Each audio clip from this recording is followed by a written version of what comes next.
Ya, saya mulai aja ya. Bismillahirrahmanirrahim. Assalamualaikum warahmatullahi wabarakatuh. Selamat siang. Gimana kabar kalian hari ini?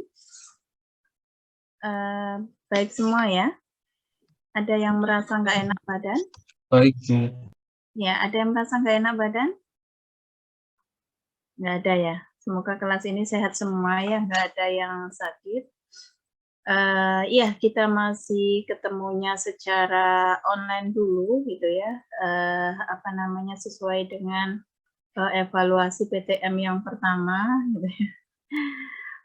Jujur gitu ya, kalau semisal saya diminta ngajar, apalagi tempatnya itu di Menara Sains, itu rasanya masih dagdikduk gitu ya. Kenapa? Karena memang kalau dilihat sekilas gitu ya, ventilasinya kan kurang. Terus habis itu dalam waktu yang bersamaan, misalnya jam 1:30 gitu ya, selain kelas kita itu kan banyak kelas yang lain. Nah, mau nggak mau dengan fasilitas lift hanya satu, terus kemudian tangga juga ini ya. Jadi kalau misalnya bayangkan satu kelas 60 orang, kalau semisal ada 5 kelas saja yang sama, berarti kan 300 orang tuh. Belum lagi yang keluar dari mata kuliah sebelumnya. Nah, jadi ya nggak apa-apa kita online dulu sambil menunggu keputusan dari pusat gitu ya. Oke, di pertemuan sebelumnya, mohon maaf saya nggak bisa masuk waktu itu ya, karena posisi sedang periksa, jadi mau nggak mau karena molor ya jadwal, jadi nggak bisa ini. Sudah dipelajari ya? Iya, kemarin tugasnya kalian kumpulkan kemana jadinya?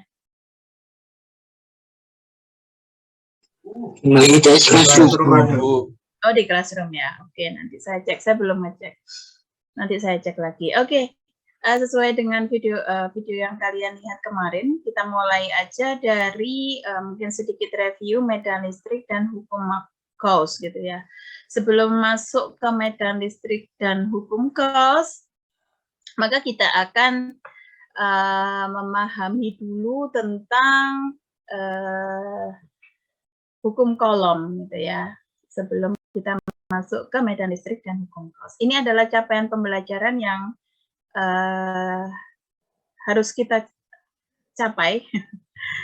Jadi mulai dari kalian mampu memahami penyebab suatu objek bermuatan, terus kemudian mampu menggunakan persamaan hukum Coulomb untuk memprediksi pengaruh perubahan jumlah muatan atau jarak pemisah terhadap gaya elektrostatik, terus kemudian mampu menggunakan persamaan hukum Coulomb untuk menyelesaikan secara aljabar besaran yang tidak diketahui dalam suatu persoalan fisika.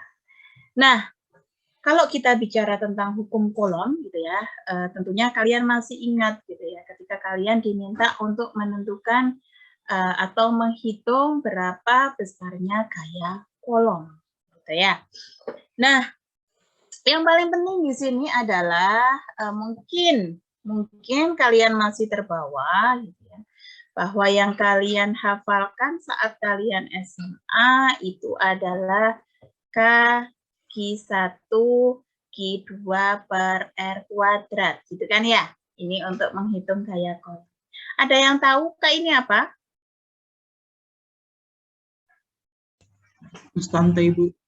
Konstanta, ya Mas Azim. Konstanta apa Mas Azim?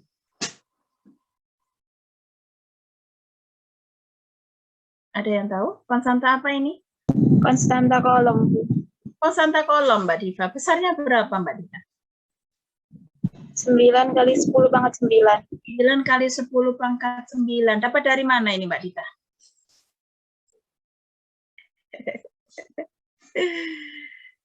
Dapat dari mana ini nilai 9 kali 10 pangkat 9? Sering pakai kan ya waktu SMA? Dapat dari mana nih nilai 9 kali 9 kali 10 pangkat 9? Ada yang tahu? Saya tahu. Ya. 1 dibagi 4pi dikali permitivitas vakum. 1 dibagi 4pi kali permitivitas vakum. Iya, Mas Yonatan. Berapa Mas Yonatan besarnya permitivitas vakum? 8,85 kali 10 pangkat 12. Iya, ini adalah 8,85 kali 10 pangkat minus 12. Gitu ya. Ya, terima kasih Mas Yonatan. Jadi, gitu ya, gaya kolom itu adalah kaki 1 Q2 per R kuadrat, itu bukannya 9 kali 10 pangkat 9, di mana itu didapatkan dari 1/4 pi epsilon 0. Gitu ya. Epsilon 0 ini adalah permitivitas dalam ruang hampa. Nah, bagaimana Bu kalau semisal di sini tidak di ruang hampa, maka di sini akan nilainya adalah epsilon, di mana di situ biasanya untuk material dieлекtriknya ada yang besarnya nilainya adalah K, di mana nilainya ini 1, 2, 3, dan seterusnya dikalikan dengan epsilon 0. Nah, itu sekilas. Nah, sebelum kita masuk ke sana, maka sebagaimana kalian ketahui, muatan itu kan ada dua ya, ada dua jenis. Ada muatan positif dan ada muatan negatif. Gitu ya.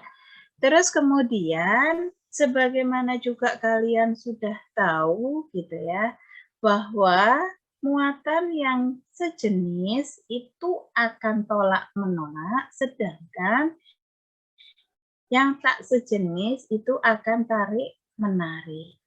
Terus kemudian selain itu, sifat muatan yang lain itu adalah muatan itu dapat bergerak, tetapi besarnya adalah konstan.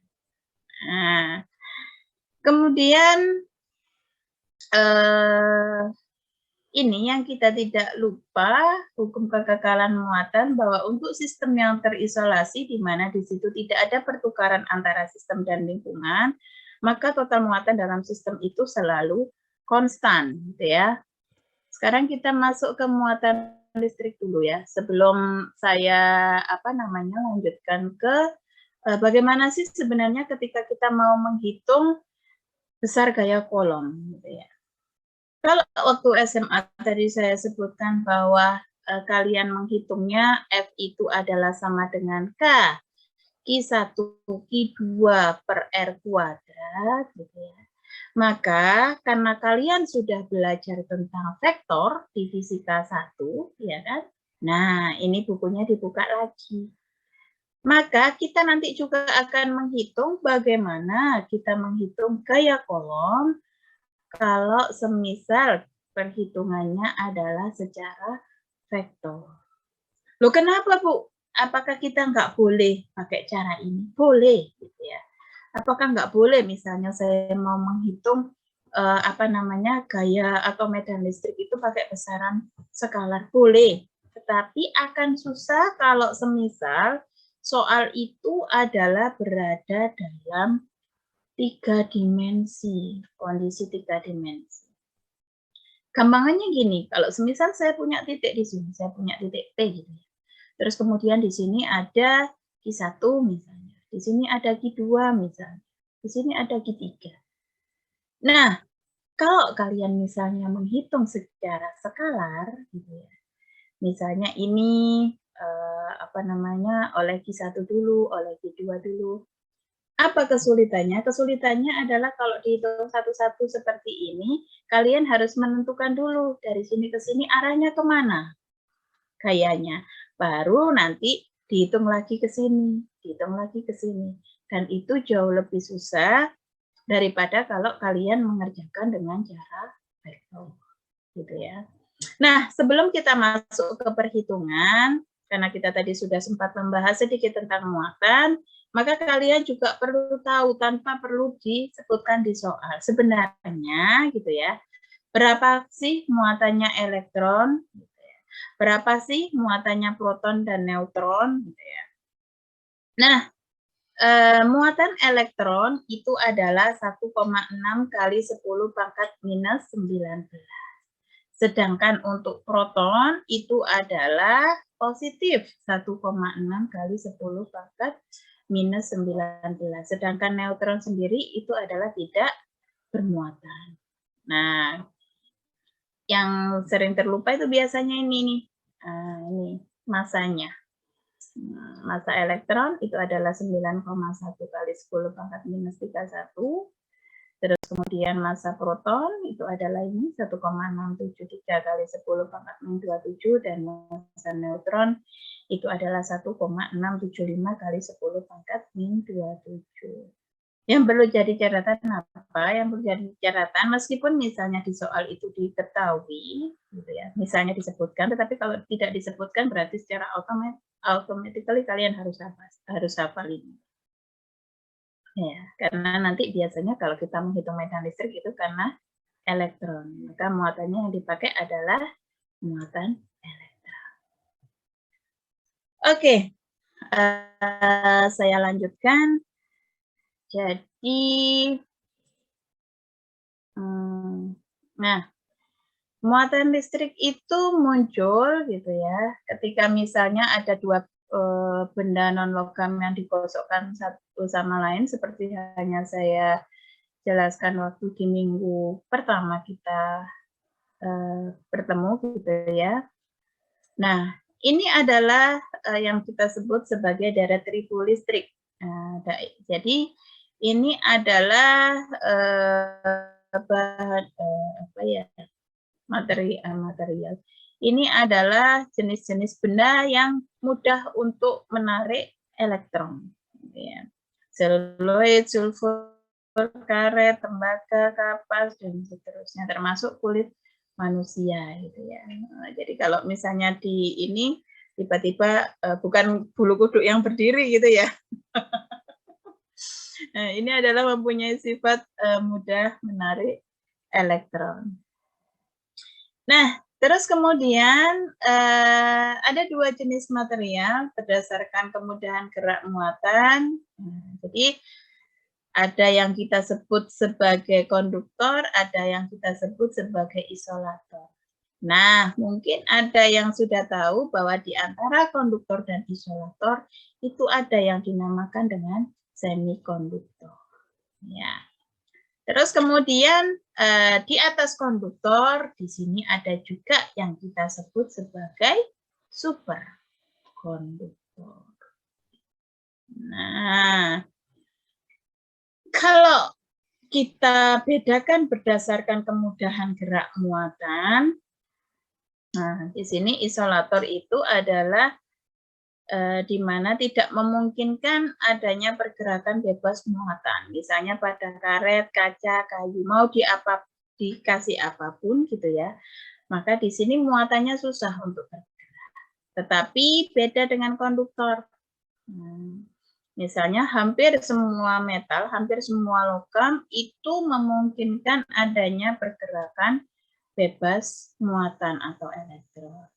Terus kemudian ada daerah di antaranya yang kita sebut sebagai daerah semikonduktor. Dengan ini tertentu, maka dia bisa ada pergerakan muatan.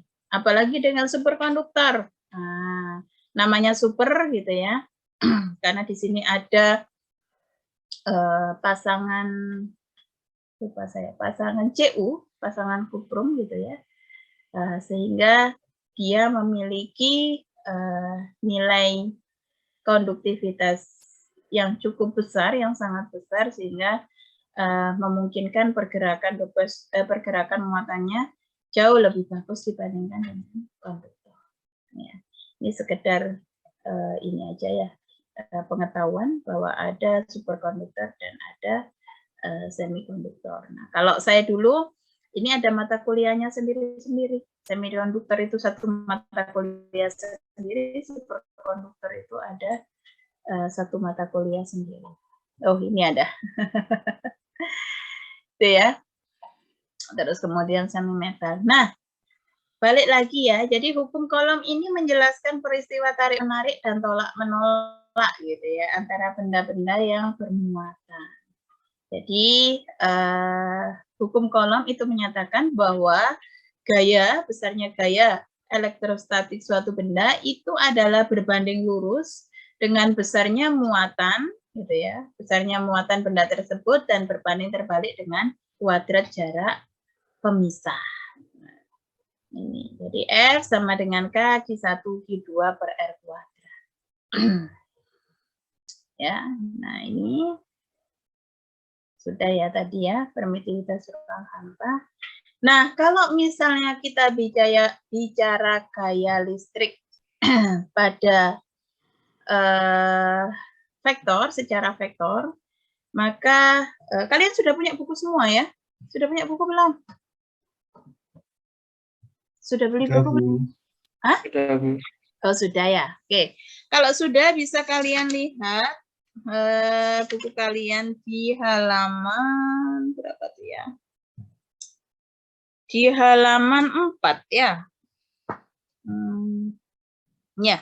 Bisa kalian lihat buku kalian di halaman 4 gitu ya. Kalau semisal kita mau menghitung gaya kolom pada suatu benda, misalnya di sini yang kita hitung adalah F12 gitu ya. F12 ini sebenarnya F12 gini ya. Nah, ini jadi kotak. Itu adalah sama dengan K1 Q2 per R kuadrat ada R topi. Apa itu R topi? R topi di sini adalah vektor satuan. Nah, kalau F12 maka R topinya juga R12. Artinya vektor satuan dari Q1 dari arah Q1 dari Q1 menuju Q2. Sebentar. Kok ini jadi kebalik? Sebentar.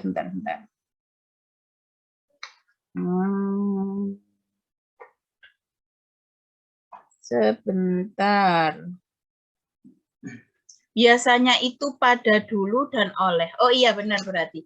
Arah muatannya dari 2 menuju 1. Tetapi padanya dulu, jadi R12 itu nanti R1 dikurangi 2. Kalau misalnya ini adalah gaya pada muatan 1 yang diakibatkan pada muatan 2. Maka nanti R-nya juga gitu. Maka R12 itu adalah nanti R1 dikurangi dengan R2 gitu ya. Jadi kalau misalnya kita mencari gaya F21, maka ini adalah gaya yang dialami oleh muatan 2 karena muatan 1 ya. Nah, bagaimana Bu antara F12 dan F21? Apakah sama? Nah, nanti kita bisa cek di contoh soal ya. Terus kemudian nah ini ya. Nah, jadi apakah sama Bu F12 dan F21? Nah, sebenarnya ada di contoh soal tapi enggak apa-apa lah. Di sini sudah ada keterangannya. Nah, jadi ini adalah slide yang dipakai bersama. Mungkin kalian kalau punya teman gitu ya, sama-sama mengambil fisika dasar, biasanya slide-nya sama. Cuma nanti saya nambahkan slide saya sendiri gitu ya. Jadi untuk beberapa contoh soal yang mungkin tidak ada di sini. Nah, gaya yang bekerja pada F12 dan F21 ini besarnya adalah sama. Tetapi ini berlawanan arah. Seperti halnya hukum 3 Newton yang menyatakan hukum apa? Hukum 3 Newton? Masih ingat? Aksi reaksi, Bu. Aksi reaksi, Mbak Naila. Betul. Ya, aksi reaksi. Di mana besarnya di situ sama, tetapi arahnya adalah berlawanan. Jadi kalau misalnya ini F2 oleh muatan 1 itu adalah ke sini, tetapi F1 oleh muatan 2 itu adalah nah, ini besarnya sama, tapi arahnya adalah berlawanan. Ini kalau muatannya sama-sama positif. Gimana Bu kalau muatannya satunya positif, satunya negatif? Nah, karena kalau satunya positif, satunya negatif, maka gayanya kan tarik-menarik. Maka F2, gaya pada F2 pada gaya pada S1 oleh muatan 2 itu arahnya ke sini. Nah, gaya pada muatan kedua oleh muatan ke-1 arahnya ke sini. Nah, itu ya. Besarnya sama tetapi arahnya adalah berlawanan. Karena ini adalah pasangan gaya aksi reaksi. Nah, kalau ada soal seperti ini, maka apa yang harus kita lakukan pertama kali? Ada yang tahu? Meninjau arah gaya, Bu. Kenapa? Meninjau arah gaya. Meninjau arah gaya. Ada lagi yang punya pendapat lain? Nggak ada? Mengubah Ya. satuannya, Bu. Apa? Merubah satuan. Ada lagi? Apa? Apa dulu? Pahami dulu soalnya ya. Jadi kalian pahami dulu soalnya. Ketiganya Ya, dibuat gimana? sumbu X sama Y. Hah? Ketiganya dibuat sumbu X sama sumbu Y. Dibuat Itu kan- sumbu X sama sumbu Y. Oke. Jadi yang harus kalian kalau ada soal seperti ini dilihat dulu gitu, dipahami dulu. Ini soal maunya apa sih ya? Nah, kalau sekalian sudah paham, misalnya contohnya di sini. Gaya listrik total pada muatan Q3 akibat muatan Q1 dan Q2. Maka fokus kita itu satu. Fokus kita itu adalah pada muatan Q3.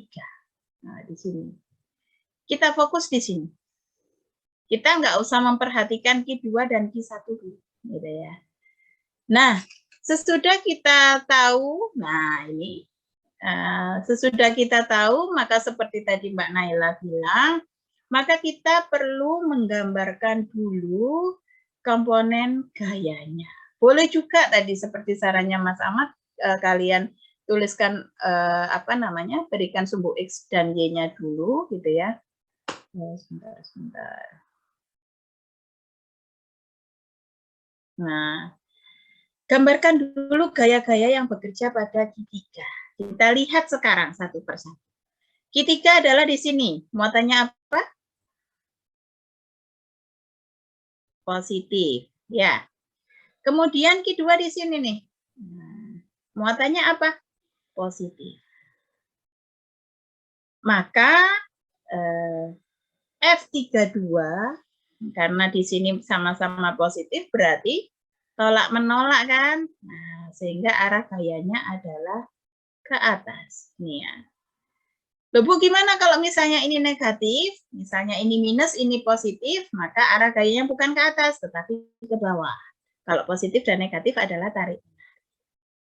Nah, ingat, menggambarkannya juga tetap pada sumbunya. Gitu ya. Kemudian yang kedua, kalian cek dulu tuh di Q1. Nah, Q1 ada di sini, Q3 ada di sini. Ya. Q3 muatannya positif. Q1 muatannya adalah negatif. Positif dan negatif, maka di sini yang terjadi apa? Tarik, menarik. Ya. Kalau tarik, menarik, berarti arah gayanya ke sini.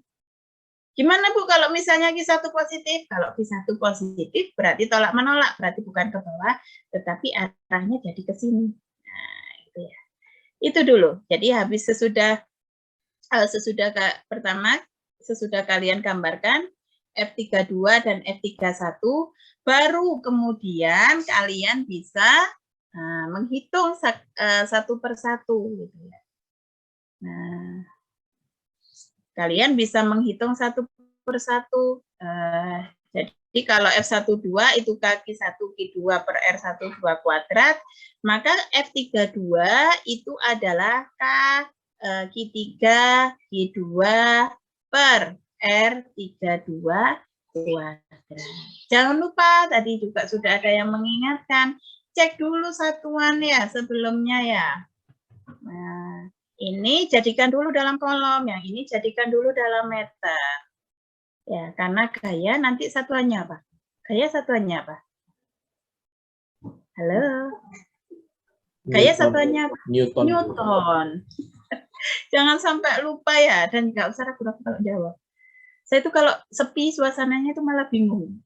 Bingung ini ada orangnya apa enggak, mengerti apa enggak, apa saya ditinggal tidur. Karena jam-jam segini nih jam-jam paling enak tidur, apalagi kalau paginya full kuliahnya gitu ya. Oke. Mikrokolom itu 10 pangkat berapa? Pangkat min 6, Bu. Pangkat min 6, betul. Jadi ini jadi 86 kali 10 pangkat min 6 kolom. Berarti ini berapa senti? 52 senti berapa meter maksud saya? Halo? 0,52 meter. Iya, 52 kali 10 pangkat min 2 atau 0,52. Tetapi kalau misalnya persamaan seperti ini, kita enak pakai pangkat gitu ya. Terus kemudian di sini apakah tanda mutlak harus diikutkan? Iya, karena nanti arah gayanya kita analisa pada sketsa gambar. Sebenarnya nggak enak ya kalau sudah ada jawabannya gini. Maksudnya apa namanya kita ngitungnya. Jadi biasanya kalau slide itu sudah ada jawabannya, itu males otak-atik, oh tinggal lihat jawabannya. Padahal nanti kalau misalnya disuruh apa namanya ngerjakan ulang tanpa melihat, kadang masih lupa.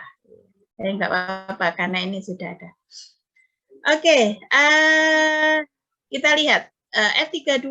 Nah, jadi sebenarnya ini nggak perlu ya, karena F32 hanya dalam sumbu Y, jadi kita ngitungnya dalam sumbu Y aja. R32 itu adalah K3 Q2 per R32 kuadrat gitu ya.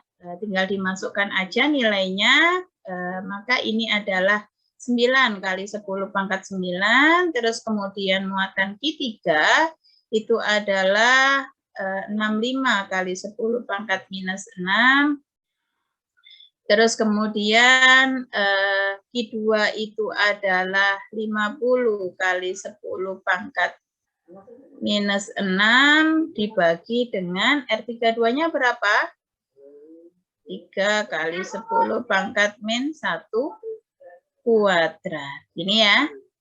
Nah, habis itu kita uraikan. Ini adalah 9. Saya langsung ya, pangkatnya ini sama ini tinggal 3. Ini sama ini tinggal minus 3 ya.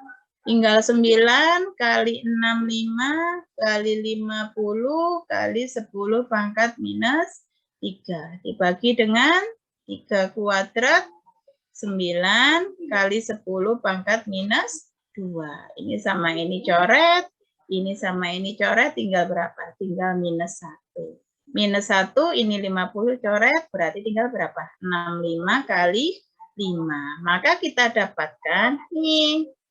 Pokok 330? 65 kali 5, benar ya?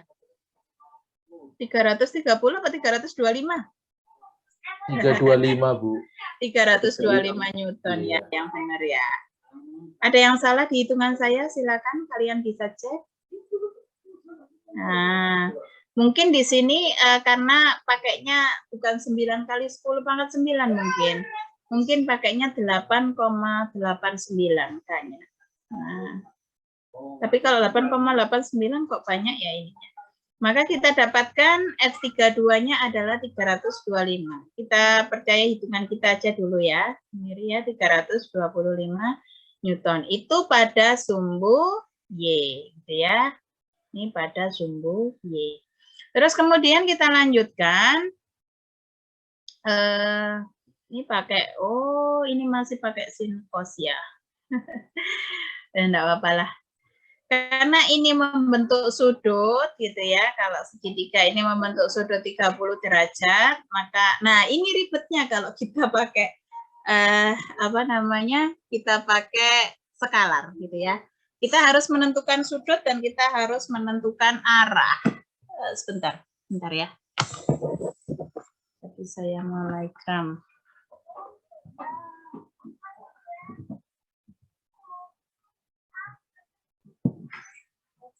Nah, saya lanjutkan. Nah, kalau semisal kalian menggunakan skalar gitu ya, maka di sini kalian harus menentukan sudut dan arahnya. Misalnya nih, pada F31 gitu ya. Pada F31 maka di sini ada K3 Q1 per R31 kuadrat, gitu ya. Terus kemudian kalau dalam arah sumbu X, gitu ya, kalau misalnya kita uraikan, kenapa Bu harus diuraikan? Iya, karena ini enggak apa namanya, enggak seperti F32 di situ ya. Jelas dalam arah sumbu X dan jelas dalam arah sumbu Y, terus kemudian sumbu X-nya 0. Tetapi kalau F31, ini kan berada di dua sumbu nih. Nah, di sumbu X dan di sumbu Y. Maka kita harus mencari komponen di sumbu X dan di sumbu Y. Ya. Caranya bagaimana?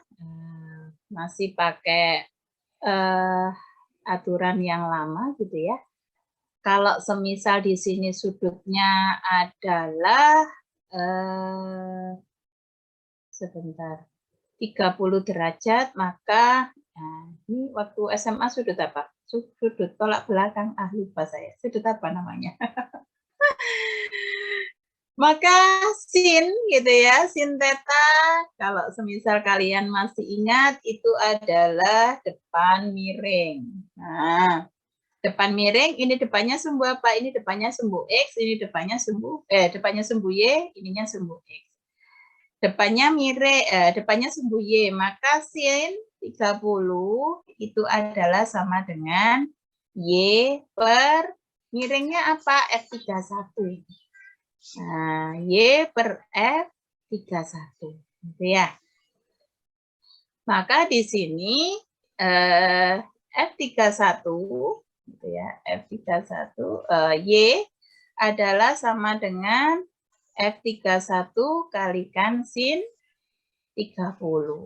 Nah, maka bisa kalian lihat di sini untuk F31 dalam sumbu Y itu adalah menggunakan sin. Ya, untuk menentukan sin dan cos. Begitu juga dengan kosinus. Kosinus 30 itu adalah sama dengan samping per miring. Nah, sampingnya apa? Sampingnya di sini adalah X, miringnya apa? F31. Maka kalian bisa lihat bahwa X itu adalah sama dengan F cos 30. Ya, F31 cos 30. Apa itu X? X itu adalah ini. F31X. Maka F31X dalam arah sumbu X maksud saya, F dalam arah sumbu X itu adalah sama dengan F31 dikalikan kosinus theta. Gitu ya. Nah, F31 sendiri apa? F31 adalah ini. K3 Q1 per R31 kuadrat. Itu kalau semisal kalian mau menggunakan skalar, terus kalian lupa. Sebenarnya yang cos yang mana sih? Yang sin itu yang mana? Nah, itu ya. Kalian bisa menggunakan cara ini. Nah, kemudian, sebentar saya cek. Nah, ini, habis itu yang kedua, kalian lihat juga arahnya. Jadi jangan lupa cek arah ke kanan. Nah, masih ingat ya, kayak seperti ini. Nah, ke kanan adalah positif, ke atas juga positif, ke kiri adalah negatif, ke bawah adalah negatif. Nah, kita lihat nih F31 nih. X-nya ke arah mana? Kanan. Nah, ini X-nya ke kanan kan ya? Maka di sini F31X arahnya adalah tandanya adalah positif karena ke kanan. Bagaimana dengan Y-nya? Wah, Y-nya ke bawah nih. Nah, maka di sini kalian masukkan tandanya adalah minus karena dia searah dengan sumbu Y negatif, gitu ya. Nah, sesudah itu kalian bisa masukkan nilainya, maka di sini F31X itu adalah plus K3 Q1 gitu ya, per apa namanya R31 kuadrat gitu ya. Terus kemudian masukkan 9 kali 10 pangkat 9, terus Q3 berapa tadi? 65 kali 10 pangkat min 6 dikalikan dengan 86 kali 10 pangkat min 6 dibagi dengan berapa tuh? 6 kali 10 pangkat min 1 kuadrat. Gitu ya. Maka di sini mana yang bisa dicoret nih? Enggak ada. Ini 36 ya jadinya. Ini adalah 36 kali 10 pangkat min 2. Ini sama ini ya. Ini tinggal 4 ya. 4 terus ini minus 2 sama ini jadi minus 4. Ini dibagi 4 berapa nih? Enggak bisa ya, dibagi 2. Berapa nih? 43. Nah, tinggal berapa? Tinggal 43 kali 65 kali 10 pangkat. Ini sama ini, tinggal 3. Ini sama ini, tinggal 1. Minus 1 ya. Nah, kali 10 pangkat minus 1 dibagi dengan berapa? 2 ya. Benar nggak hitungannya itu adalah 120? Harusnya enggak ya? 43 kali 65. Coba dihitung. Nanti ya, cek ya. Terus habis itu kita masuk ke F31Y. Nah, yang penting konsepnya aja. Kalau hitungan tuh masalah belakang. Ya, F31Y, maka kalian masukkan, K-nya adalah 9 kali 10 pangkat 9. Loh Bu, kenapa ini Q-nya minus? Kok nggak dimasukkan minus? Mungkin tadi ada yang di dalam hati bertanya-tanya seperti itu. Ya, ini di dalam tanda mutlak ya. Maka ini adalah plus. Makanya kita menentukan plus minus itu adalah ketika kita menentukan arah gaya. Nah, ketika arahnya adalah searah dengan sumbu X positif, maka di sini positif. Ketika ini searah sumbu Y negatif, maka tandanya adalah negatif. Gitu ya. Terus kemudian F31Y, maka kalian masukkan di sini, ini adalah minus 9 kali 10 pangkat 9, Q3-nya adalah 65 kali 10 pangkat minus 6, Q1-nya adalah 86 kali 10 pangkat min 6, dibagi dengan 60 kali 10 pangkat min 2 kuadrat. Nah, biar nggak bingung, 6 kali 10 pangkat min 1 juga nggak apa-apa, karena nolnya ini jadinya minus 1. Nah, habis itu kalian hitung, benar nggak hasilnya itu adalah minus 70. Cuman sepertinya kalau melihat jawaban yang awal tadi kok nggak sama, mungkin ini sebenarnya bukan 65, bukan 65 atau bukan 8, bukan 65 sepertinya. 60 mungkin ya. Tapi nggak tahu, coba dihitung aja nanti. Nggak masalah kalau misalnya jawabannya ternyata beda, misalnya ini dapatnya minus 65,5 atau ini dapatnya 112,5. Karena kalau lihat ini belakangnya 65 kali 43 itu harusnya nggak habis dibagi 2 gitu ya. Terus kemudian, atau gampangnya gini, ini dibagi 2, ini 32,5 gitu ya. 32,5 ini minus 1 berarti 3,25. 3,25 kalikan 43. Lebih dari 120 ya. Mungkin 130-an sekian. Oke, yang penting konsepnya aja. Nah, habis itu silakan dijumlahkan gitu ya. Total gaya itu adalah jumlahan vektor dari semua gaya yang bekerja pada Q3. Ya, jadi kalau semisal tadi ada F3 gitu ya, F3 pada sumbu X, maka di sini ada 2. F31 harusnya sama F32, tapi F32-nya kan 0. Nah, sehingga yang ada hanya 120. Anggap aja ini benar hitungannya. Terus kemudian F3Y gitu ya, pada sumbu Y berarti. Pada sumbu Y ada apa aja? Oh, ada ini, ada F32Y yang tadi tuh. Terus ada F31Y yang ke bawah. Ini. Minus 70 dan 330. Nah, sebentar. Dari sini bisa dihitung besar vektor dan sudut yang dibentuk gitu ya terhadap sumbu negatif. Ayo, kalau 2 dimensi gini gimana nyari besarnya? Berarti resultannya gimana? F, resultan. Gimana berarti? Halo. Akar F1 kuadrat, F1X kuadrat, F3X kuadrat. F3X kuadrat, terus plus? Ditambah F3Y kuadrat. F3Y kuadrat. Perfect, ya. Terus untuk menghitung sudutnya gimana? Pakai apa? Kalau 2 dimensi? Bisa pakai tangan mungkin? Iya, pakai tangan. Jadi tangen theta itu adalah F3Y per F3X. Sehingga nanti theta adalah arkes tangan. Nah, F3Y per F3X. Gitu ya.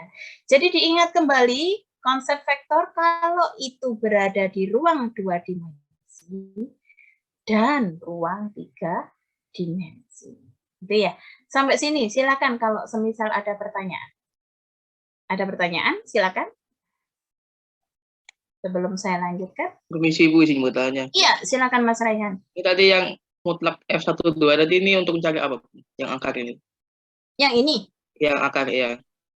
Iya, ini adalah untuk mencari gaya resultannya, Mas. Kan tadi ini dalam bentuk sumbu dalam arah sumbu X dan Y-nya.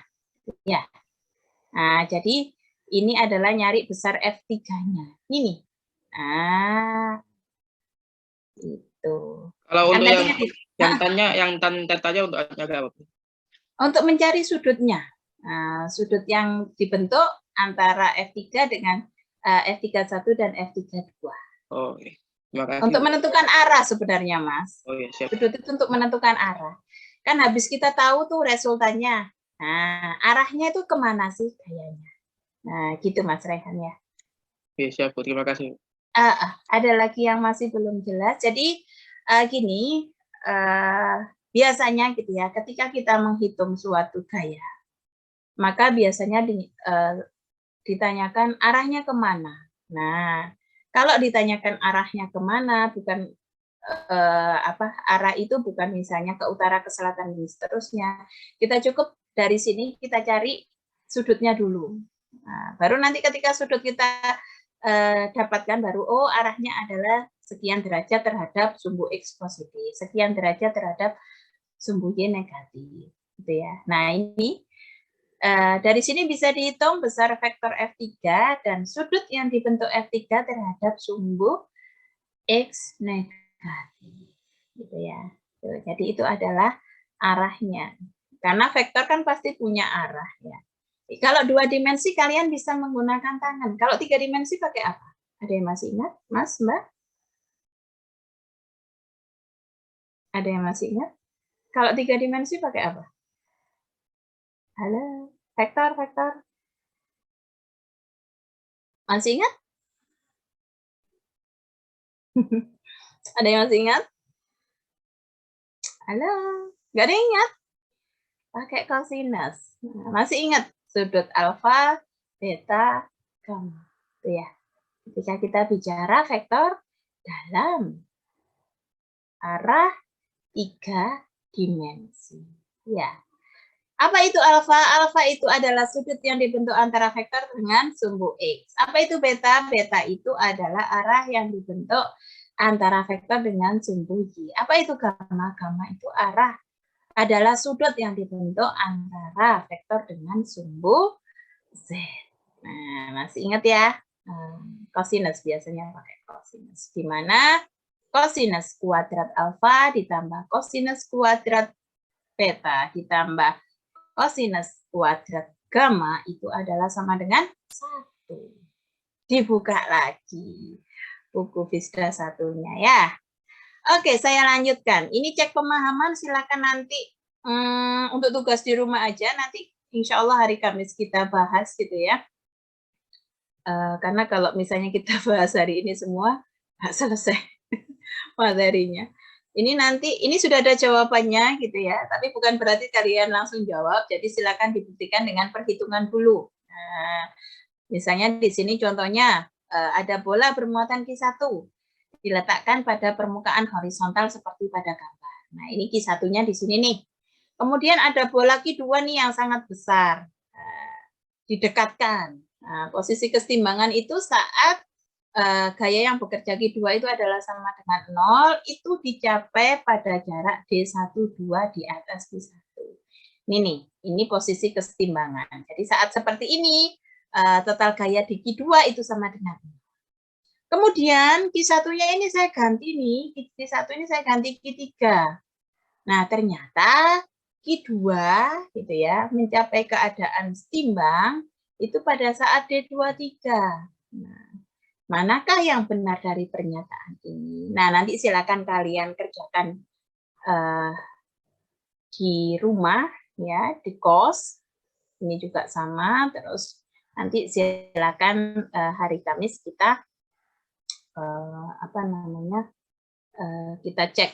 Kalian kumpulkan berarti sebelum kuliah ya, sebelum hari Kamis. Maksudnya sebelum hari Kamis jam 1:30. Jadi maksimum jam 1 lah. Atau jam 12 biar saya bisa cek. Sebentar, saya stop share dulu ya.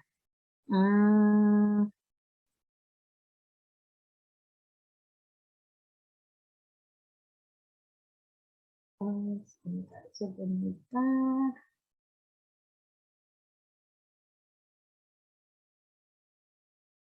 Bentar, saya ada yang kelewat tadi.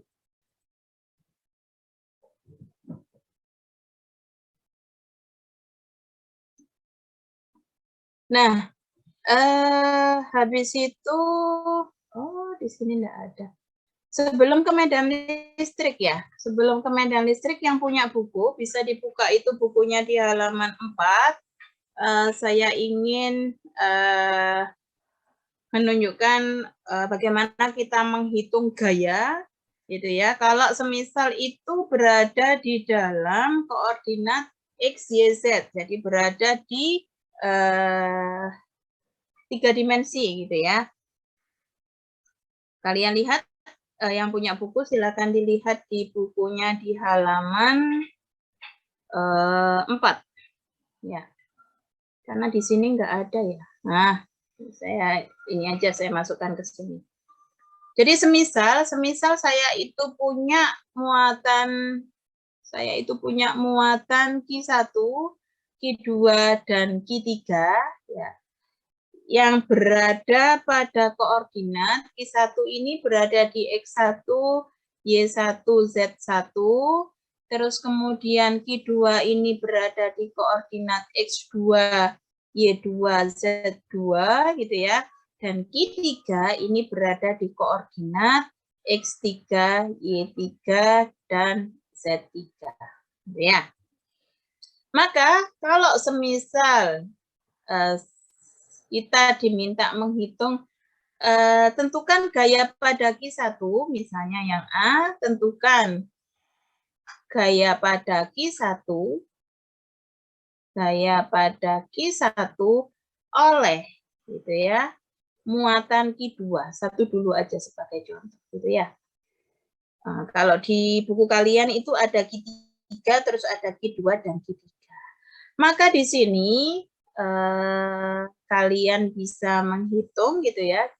Q1 oleh muatan Q2. Berarti yang ditanya F berapa nih? Halo?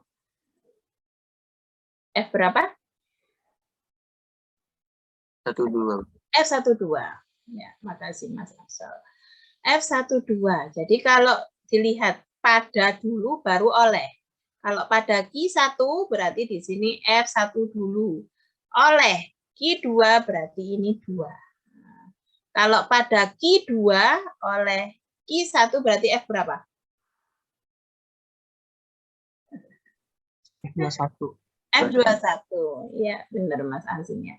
F21. Nah, kalau seperti ini, nah kalian bisa menuliskan rumusnya ini. Itu di buku kalian ada.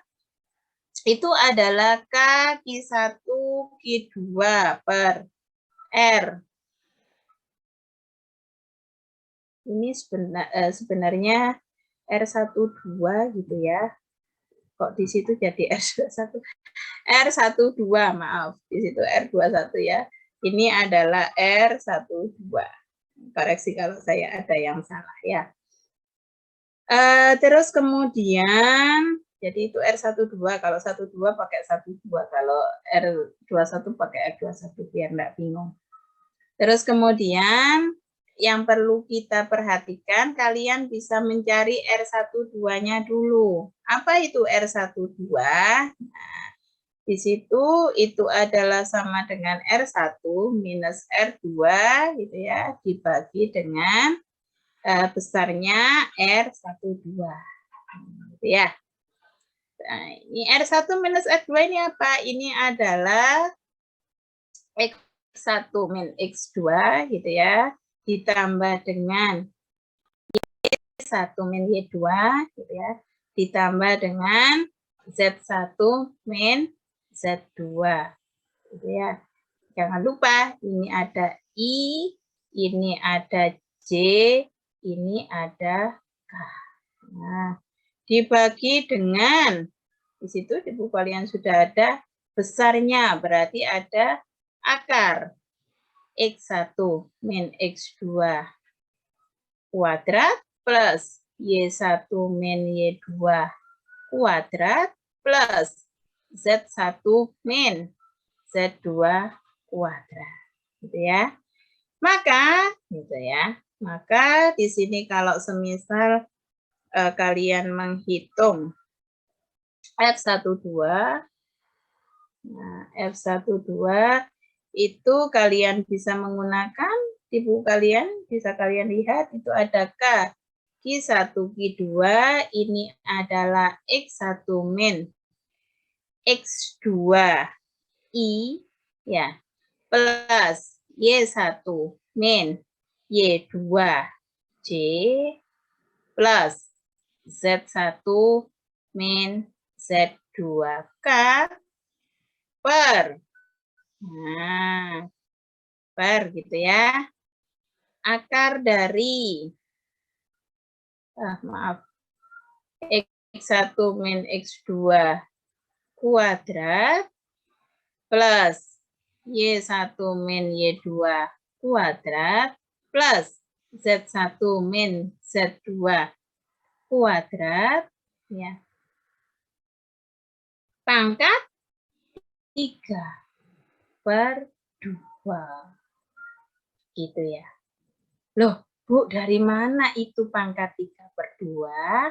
Ingat, ini R topi aja gitu ya. Itu adalah ini X min X2, X1 min X2 plus Y1 plus Y2, Y1 min Y2 plus Z1 min Z2. Nah, dibagi dengan X1 min X2 kuadrat plus Y1 min Y2 kuadrat plus Z1 min Z2 kuadrat. Nah, di sini nih ada R12. Apa itu R12? R12 itu berarti akar X1 min X2 kuadrat plus Y1 min Y2 kuadrat plus Z1 min Z2 kuadrat dikuadratkan. Gitu ya. Nah, maka di sini muncul pangkat 3/2. Jadi kalau misalnya ada soal di mana di situ diketahui ada muatan yang berada dalam kondisi 3 dimensi, maka kalian bisa menggunakan ini. Tinggal ganti aja. Berarti kalau misalnya F23 gitu ya, berarti ini K, Q2, Q3. Ini berapa berarti? X berapa? 2. X2 min X3. X3. I gitu ya, plus Y2 min Y3 J plus Z2 min Z3 K ya, per akar dari X2 min X3 kuadrat plus Y2 min Y3 kuadrat plus Z2 min Z3 kuadrat. Ini dipangkatkan 3/2. Sampai sini paham? Ada yang masih dibingungkan? Silakan. Ada yang masih dibingungkan? Halo? Enggak ada, Bu. Enggak ada. Oke, kalau enggak ada saya lanjutkan. Bagaimana, Bu, kalau semisal itu ada angkanya semua tuh? Nah, sebentar. Kalau ada angkanya semua,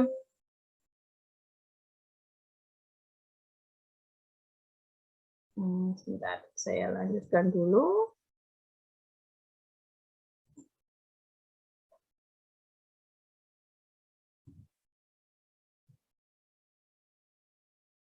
Nah, semisal seperti soal, bentar.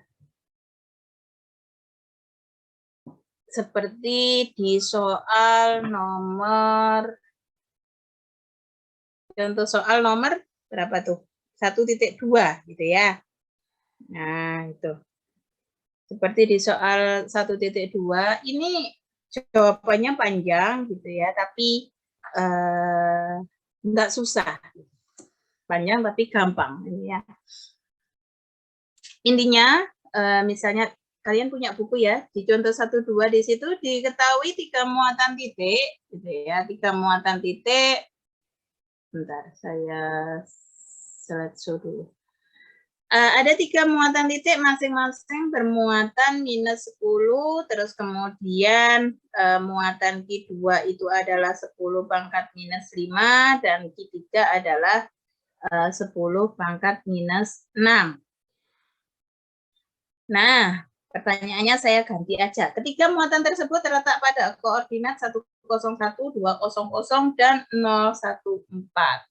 Jadi kita punya nih, Q1-nya adalah minus 10 pangkat 4. Minus 4 ya. Minus 4. Terus Q2-nya adalah 10 pangkat minus 5. Terus Q3-nya adalah 10 pangkat minus 6. Gitu ya. Terus ketika muatan terletak pada koordinat, berarti yang ini berada pada koordinat 1, 0, 1. Yang ini berada pada koordinat 2, 0, 0. Dan ini berada pada koordinat 0, 1, 4. Gitu ya. Nah, kalau di sini soalnya adalah pada muatan I1 yang disebabkan oleh kedua muatan yang lain, saya rubah soalnya berapakah gitu ya gaya I2 oleh muatan Q1 dan Q3. Nah, gimana nih? Berarti apa yang kita cari nih? F berapa? Halo? F21 dan F23. F21 dan F23. Oke, kita mulai dari F21. Berarti apa nih? Rumusnya apa? K, 9 kali 10 pangkat 9. Nah, terus habis itu apa? I berapa? Wah, Q1. 5. Q1. Berapa tuh Q1? Minus 10 pangkat minus 4. Habis itu, apa nih atas nih? R berapa? R21. R21. Berapa berarti R21? Nah, R21. Apa nih berarti di dalamnya? Berapa dikurangi berapa? 2 dikurangi 1. 2 dikurangi 1. I. Terus? 0 kurangi 0. 0 kurangi 0. Dikurangi 0. J. Terus? 0 kurangi 1. 0 kurangi 1. 0 dikurangi 1. K. Ya. Dibagi dengan akar berapa? Sama ya. 2 minus 1 kuadrat plus 0 minus 0 kuadrat plus 0. Saya tulis semua dulu. Minus 1 kuadrat pangkat 3/2. Gitu ya.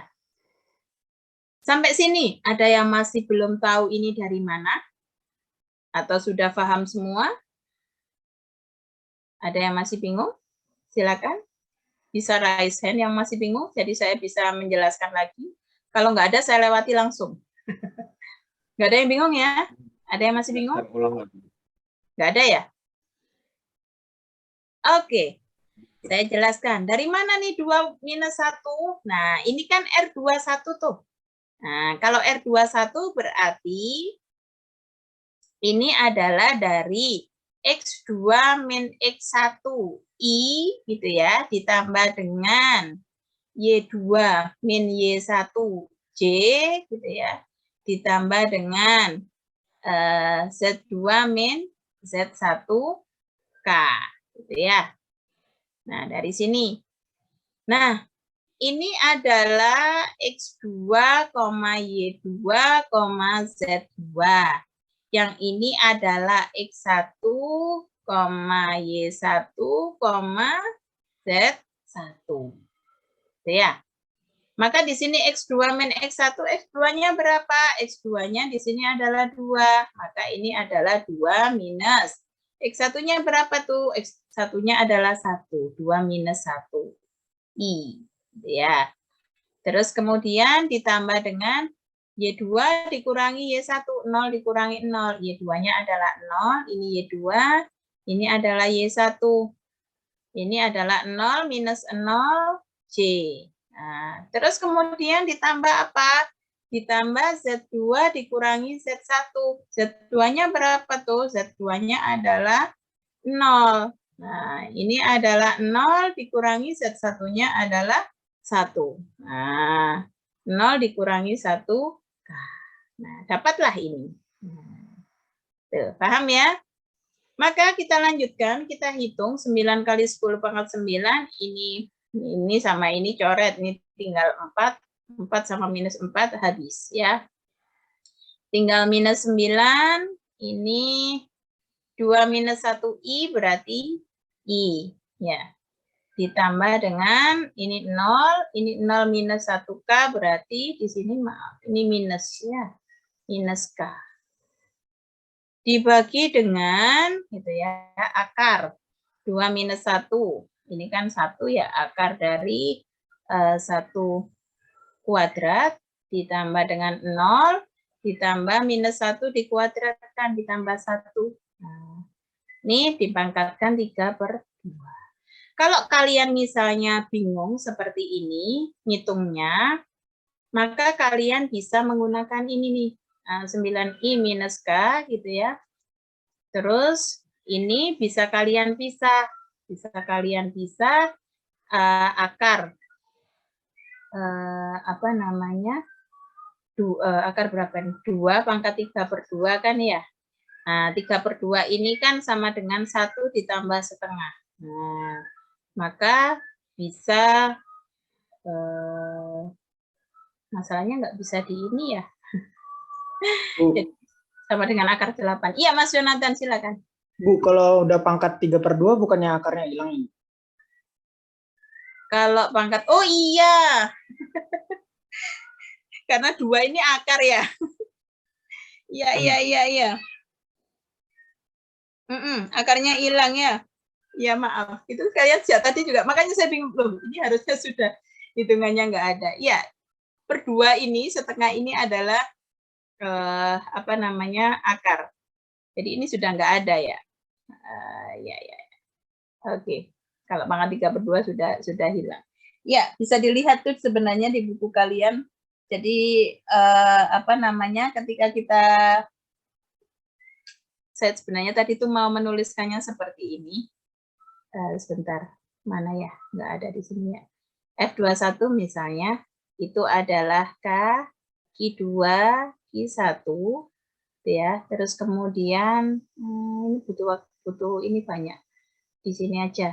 Ini adalah X2 min X1 I plus Y2 min Y1 J plus Z2 min Z1 K. Ya. Nah, ini dibagi dengan, saya itu mau menuliskannya X2 min X1 kuadrat ditambah dengan Y2 min Y1 kuadrat ditambah dengan Z2 min Z1 kuadrat. Ini satu kotak sendiri. Terus di sini dikali dengan akar. Nah, sebenarnya gitu tadi maunya. Akar X2 min X1 kuadrat. Biasanya ini untuk mempermudah perhitungan. Y2 min Y1 kuadrat plus Z2 min Z1 kuadrat. Ya, sebenarnya tadi saya mau menuliskannya seperti ini. Jadinya kalau dijadikan 1 jadi pangkat 3/2.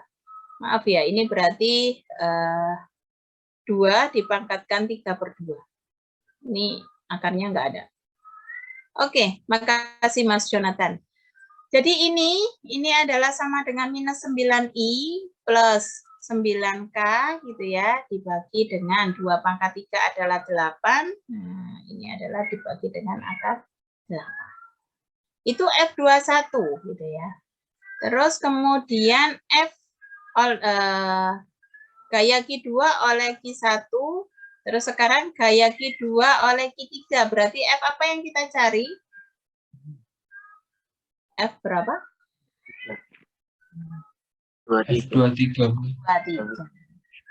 F23 berarti ini berapa? 9 kali 10 pangkat 9. Terus? Kali 10 pangkat? Minus 5 ya? 5. Dikali? 10 pangkat min 6. 10 pangkat min 6. Yang ini berarti berapa? Nah. 0 kurangi 2. 0 kurangi 2. 0 kurangi 2. 1 kurangi 0. Berapa? 1 dikurangi 1 kurangi 0. D. Plus? 4 kurangi 0. 4 kurangi 0. K. Gitu ya. Dibagi dengan 0 minus 2 kuadrat plus 1 minus 0 kuadrat plus 4 minus 0 kuadrat gitu ya, dipangkatkan 3/2. Nah, ini dengan ini tinggal 4 gitu ya, terus kemudian ini dengan ini tinggal minus 2. Maka ini adalah 9 kali 10 pangkat minus 2. Ya, 9 kali 10 pangkat minus 2 ini adalah min 2i gitu ya, ditambah dengan J ditambah dengan 4K dibagi dengan, nah, berapa nih berarti? Minus 2 kuadrat 4 ya, ditambah berapa?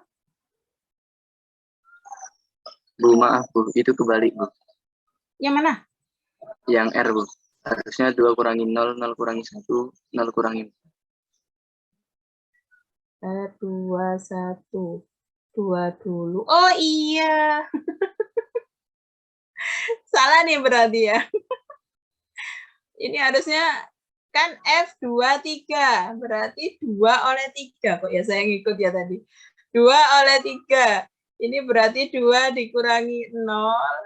Yang pada dulu baru oleh ya. Pada Q2 berarti 2 dulu oleh 3.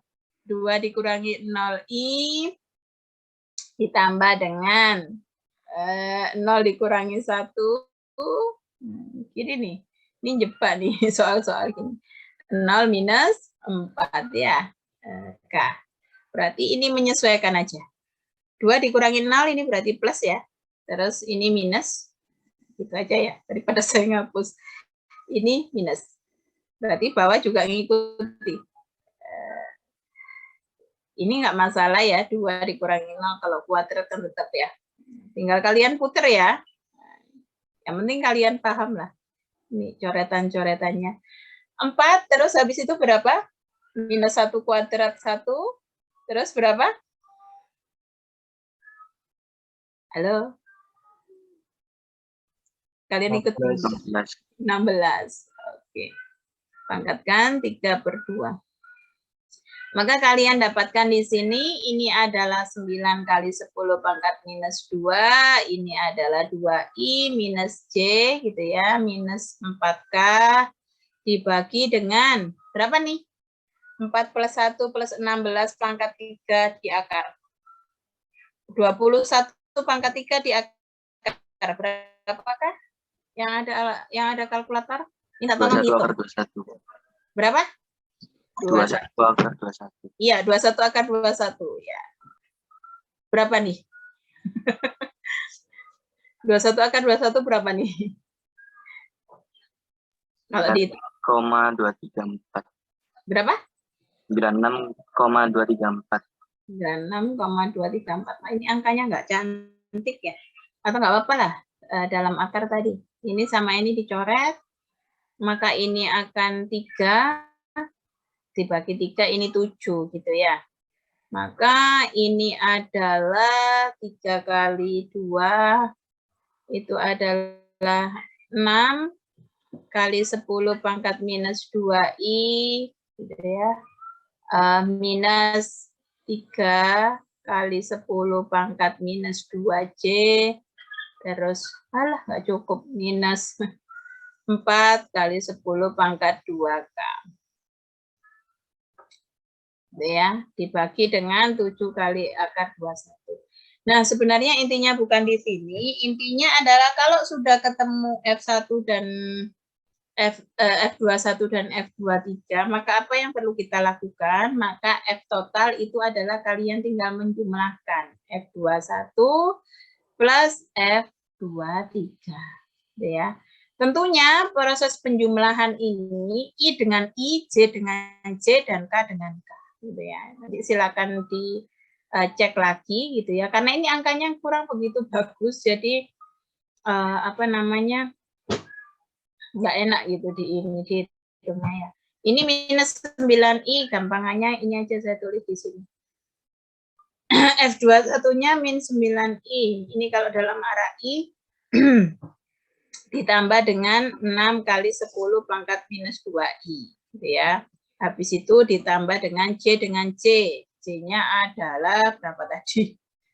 0 ya, di sini enggak ada, tinggal nggak bisa juga, ini ada akar per 7 akar 21. Silakan kalian lanjutkan lah ya. Nanti F-nya itu akan ketemu dalam IJK seperti yang di halaman 5. Nah, seperti di halaman 5 kalian dapatkan dalam bentuk IJK. Kalau sudah misalnya ya F-nya ini kan F21 plus F23, misalnya kalian dapat AI misalnya plus BJ plus CK misalnya. Maka kalian cari besarnya. Ini adalah akar dari A kuadrat plus B kuadrat plus C kuadrat. Seperti hanya di halaman 5 itu. Nah, nanti kan dapat angka tuh. Misalnya ini angkanya adalah D. Nah, kalian dapat nilai D. Maka untuk arahnya, arah terhadap sumbu X, Y, Z, maka kalian bisa menggunakan ini. Kosinus alfa, kosinus beta, dan kosinus gamma. Nah, kosinus alfa itu berarti dalam sumbu X. Maka kosinus alfa itu adalah A per akar A kuadrat plus B kuadrat plus C kuadrat, atau misalnya di sini A per D. Kosinus beta, maka kalian bisa menghitung dari B akar A kuadrat plus B kuadrat plus C kuadrat. Ini sama dengan B per D. Cos gamma, maka kalian bisa dapatkan dari C per akar dari A kuadrat plus B kuadrat plus C kuadrat. Ini adalah C per D. Itu ya, seperti di halaman 5. Sampai sini ada yang ditanyakan dulu atau ada yang masih dibingungkan? Silakan. Silakan raise hand kalau ada yang kurang jelas. Wih, cepat sekali ya waktunya. Sudah jam 3 kurang 10 menit. Ini masih hukum kolom aja ya. Ya, ada yang ditanyakan? Silakan. Mbak Maidina, ada? Ada yang ditanyakan? Izin bertanya, Bu. Ya, silakan Mas Kendang. Tadi yang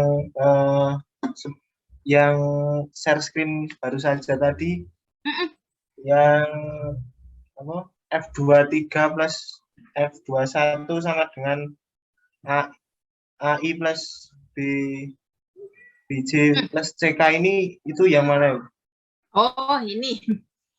Ini saya misalkan gitu ya. Ini kan tadi soalnya itu yang dari sini Mas sebenarnya Mas. Sebentar, Mbak bisa balik. Dari sini. Ini kan karena angkanya jelek gitu ya. Itu tadi saya misalkan aja. Dari manakah dari sini Mas? F itu kan F21 plus F23 gitu ya. Jadi silakan dimisalkan, silakan dijumlahkan maksud saya. Komponen I dengan komponen I, J dengan J, dan K dengan K. Nah, karena di sini tadi kita nggak menghitung secara tuntas, gitu ya, masih dalam bentuk akar dan lain sebagainya, maka supaya mempercepat, itu tadi saya misalkan F21X, gitu ya, dalam arah sumbu X, F21X, plus F23X, nah, itu saya misalkan, ini adalah AI. Nah, itu dapat dari mana sebenarnya? Sebenarnya ini loh Mas. 9 I plus 6 kali 10 pangkat minus 2 per 7 ke akar 21. Ini silakan dihitung. Ini adalah nilainya saya anggap minus 9 ditambah 6 kali 10 pangkat minus 2 dibagi 7 akar 21. Ini adalah A. Ini adalah A, ini adalah AI. Nah, itu saya misalkan biar nggak lama gitu tadi maksudnya.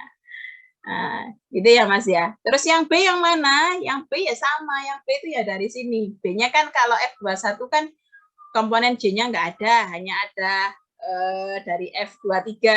F23-nya komponen B-nya adalah berapa tadi? Ini ya. Min 3 kali 10 pangkat minus 2 dibagi 7 dibagi 7 akar 21. Ini B-nya, Mas. Nah, terus yang C-nya yang mana? Yang C itu ini. 9K gitu ya. Ditambah dengan C itu 9, berarti yang ini tadi berarti minus 4 kali 10 pangkat minus 2 dibagi 7 akar 21. Nah, itu adalah C-nya. Ini kalau misalnya kalian hitung sendiri, nanti silakan ya, kalian kan punya buku, silakan dihitung di rumah, gitu ya, dicoba. Kalau semisal sudah dapat, ini nilainya berapa, A-nya, berapa B-nya, berapa C-nya, terus habis itu diapain? Ini kan masih dalam komponen vektor nih, masih dalam IJK. Nah, maka kita cari besarnya gayanya. Nah, caranya gimana? Di akar. Besarnya tadi. Misalnya ini dapat 8. Ini dapat 7, dapat 6. Maka ini nanti dapatnya dari akar 8 kuadrat, ditambah 7 kuadrat, ditambah 6 kuadrat. Cuman karena saya belum ngitung ini tadi, jadi masih saya misalkan ABC. Jadi nggak selesai sampai di sini aja. Ketika nanti sudah tahu besarnya, gitu ya, maka kita cari arahnya. Kita cari arah terhadap sumbu X, terhadap sumbu Y, dan terhadap sumbu Z. Caranya gimana? Pakai kosinus. Bu, saya mau ngitungnya 2 aja. Nggak apa-apa. Misalnya ketemu hanya cos alfa dan cos beta. Misalnya. Nggak apa-apa. Cos gamanya nggak usah dihitung, bisa pakai ini, pakai persamaan. Kalian masih ingat waktu belajar vektor, kosinus kuadrat alfa ditambah kosinus kuadrat beta ditambah kosinus kuadrat gamma itu adalah sama dengan 1. Jadi kalau ini ketemu dikuadratkan, maka gammanya bisa dicari. Gitu ya Mas Gandang ya. Sudah jelaskah? Sudah Bu, terima kasih. Oke, makasih. Ada lagi yang mau bertanya, silakan. Ada yang masih bertanya? Iya, Mbak Naila, silakan. Izin bertanya, Bu, mau diulangin tadi kenapa kok pangkatnya 3/2 ya? Kalau dari akar kan bukannya 1/2 ya, Bu. Terima kasih. Oke. Dari manakah pangkat 3/2? Sebentar, kita kembali lagi. Mana tadi ya? Saya nulis nggak tadi? Atau sudah kehapus? Nah, sebentar. Dari sini ya Mbak. Nih, kalau misalnya di bukunya Mbak Naila kalau ada buku bisa dibuka di halaman 4 itu Mbak. Bisa dibuka di buku halaman 4. Jadi dari sini Mbak, kita punya R12 nih. Nah, ini adalah vektor satuan gitu ya. Vektor satuan oleh muatan pada muatan 1 oleh muatan 2. Nah, vektor satuan ini gitu ya. Itu besarnya adalah sama dengan X1 min X2I plus Y1 min Y2J plus Z1 min Z2K per akar X1 min X2 kuadrat plus Y1 min Y2 kuadrat plus Z1 min Z2 kuadrat. Ini adalah R12, Mbak. Nah, sementara kita punya juga R12 yang ada di sini. Nah, ini kan kalau dirumuskan, F-nya itu adalah K-I1, Q2 per R12, R12 topi. Nah, apa itu R12? R12 itu adalah ini, X1 min X2 kuadrat plus Y1 min Y2 kuadrat plus Z1 min Z2 kuadrat. Ini adalah R12, Mbak. Nah, gitu. 3/2 dapat dari mana? Kita punya R12 tadi ada ini X1 min X2I plus Y1 min Y2J plus Z1 min Z2K per akar X1 min X2 kuadrat plus Y1 min Y2 kuadrat plus Z1 min Z2 kuadrat. Nah, 3/2 itu didapatkan dari R12 tadi. Sebentar, saya tuliskan aja. Ini adalah, kok nggak bisa ya? X1, nggak bisa di sini. Di mana ya enaknya ini? Butuh tempat yang luas. Tapi saya masih perlu halaman ini. Ini di sini aja. Mohon maaf sebelumnya, Ibu belum share screen, Bu. Oh ya Allah, maaf. Sebentar. Ini belum saya share screen kah? Sebentar ya Mbak, maaf. Saya minta maaf. Nih.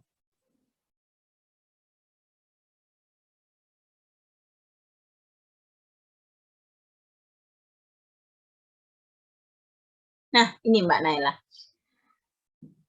Saya ulangi ya. Jadi F itu adalah K-1 Q2 per R12 dikalikan R12 topi. Nah, apa itu R12 topi? R12 topi itu ini. X1 min X2I plus Y1 min Y2J plus Z1 min Z2K per akar X1 min X2 kuadrat plus Y1 min Y2 kuadrat plus Z1 min Z2 kuadrat. Ini adalah R12 topi. Terus kita punya R12. Apa itu R12? R12 itu ini loh. X1 min X2 kuadrat plus Y1 min Y2 kuadrat plus Z1 min Z2 kuadrat. Gitu ya. Maka, kalau misalnya kita tuliskan R12 dibagi dengan R12 topi dibagi dengan R12, kita akan dapatkan ini X1 min X2. Kok nggak bisa ya? Nggak bisa buat nulis. X2I, nggak tahu. Kok kayaknya ada sedikit masalah. Saya ini ya cari tempat kosong ya biar enak ininya. Nanti ya Bu, biar enak nulisnya.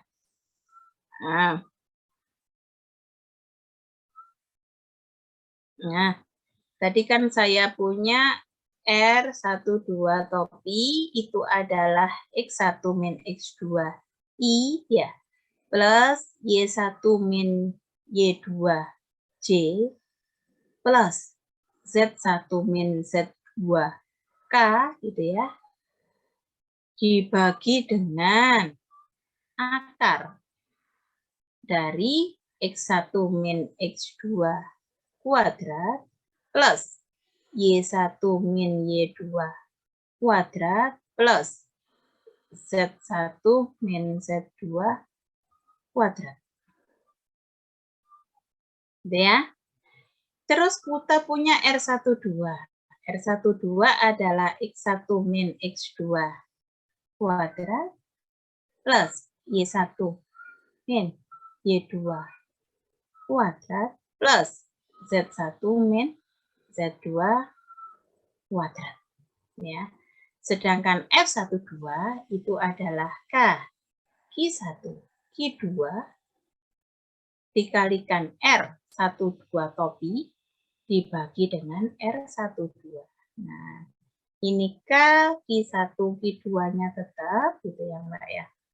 Terus ini saya masukkan X1 min X2 I plus Y1 min Y2 J plus Z1 min Z2 K. Ya. Terus ini saya bagi. Nah, dengan akar X1 min X2 kuadrat plus Y1 min Y2 kuadrat plus Z1 min Z2 kuadrat. Ya. Nah, jangan lupa masih ada ini. Nah, ini ada X1 min X2 kuadrat plus Y1 min Y2 kuadrat plus Z1 min Z2 kuadrat. Gitu ya. Nah, saya fokus ke yang bawah aja ya. Saya fokus ini, yang ditanyakan tadi ini. Ini ada X1 min X2 kuadrat, ini saya tuliskan, X1 min X2 kuadrat, plus Y1 min Y2 kuadrat, plus Z1 min Z2 kuadrat. Karena akar, boleh ya, saya tulis ini adalah pangkat setengah. Nah, sedangkan di sini, ini adalah X1 min X2 kuadrat plus Y1 min Y2 kuadrat plus Z1 min Z2 kuadrat. Nah, ini boleh saya tulis pangkat 1. Ya kan? Kalau nggak ada, boleh kan saya tulis pangkat 1. Ini pangkat setengah. Maka, nah, ini bisa saya tuliskan X1 min X2 kuadrat plus Y1 min Y2 kuadrat plus Z1 min Z2 kuadrat. Pangkat setengah, berarti ini setengah, yang ini pangkat 1, perkalian pangkatnya dijumlahkan. Ya, maka kita dapatkan ini adalah X1 min X2 kuadrat plus Y1 min Y2 kuadrat plus Z1 min Z2 kuadrat. Ini pangkat 3/2. Setengah ditambah 1. Gitu ya Mbak Nela. Sudah jelaskah? Sudah, terima kasih banyak Ibu. Gitu. Jadi kalau di buku kalian itu di contoh 1.1 halaman 4. Gitu ya. Bisa kalian lihat di situ. Kalau misalnya ada yang kurang jelas gitu ya. Panjang gitu ya, tapi nggak susah. Asal, ya itu tadi, awas keliru. Jadi kadang yang sering terlupa ya seperti saya tadi. Yang sering terlupa itu adalah ketika misalnya X1 min X2 atau kebalik X2 min X1. Nah, itu yang biasanya sering terjadi. Jadi hati-hati kalau di situ. Itu, nah waktunya sudah mau habis sebenarnya. Saya mau melanjutkan, oke sebentar. Sebenarnya saya mau melanjutkan ke medan listrik, tapi waktunya tinggal berapa menit waktunya? 5 menit ya. Oke, itu adalah hukum kolom gitu ya. Yang pasti yang harus kalian ingat dan yang harus kalian pahami adalah satu gitu ya, bagaimana kalian menggambarkan gayanya. Kalau itu baik berada pada 2 dimensi atau 3 dimensi. Terus kemudian yang kedua, kalian mempertimbangkan apakah soal itu bisa dikerjakan secara skalar ataukah harus dikerjakan secara vektor. Karena ada beberapa soal itu kalau dia dikerjakan skalar malah membuat kita bingung. Karena ini nanti kaitannya sama arah gitu ya. Ada beberapa soal yang memang harus dikerjakan secara vektor.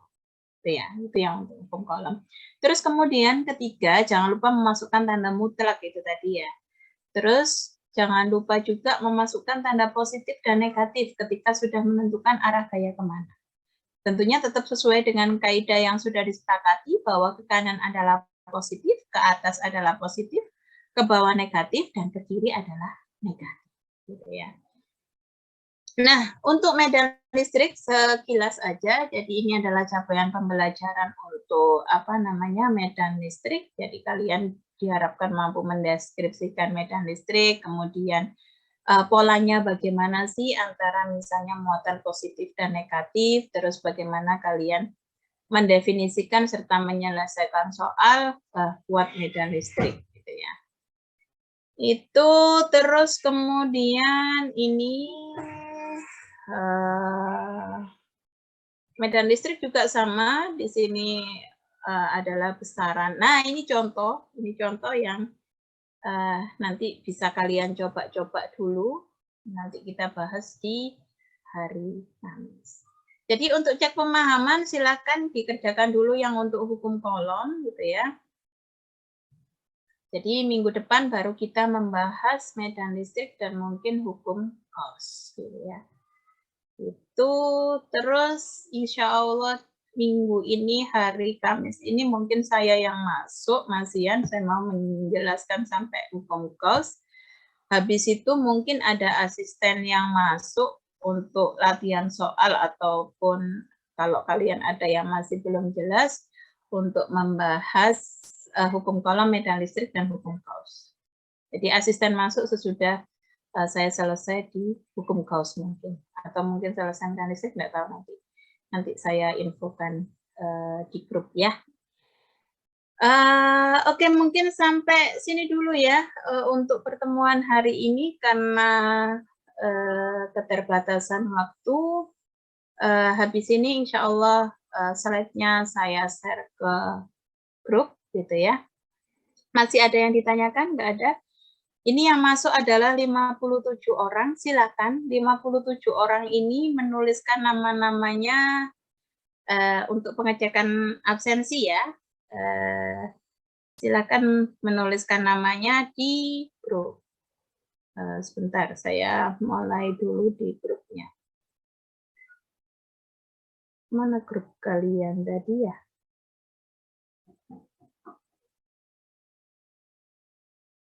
Kalian belum buat grup ya?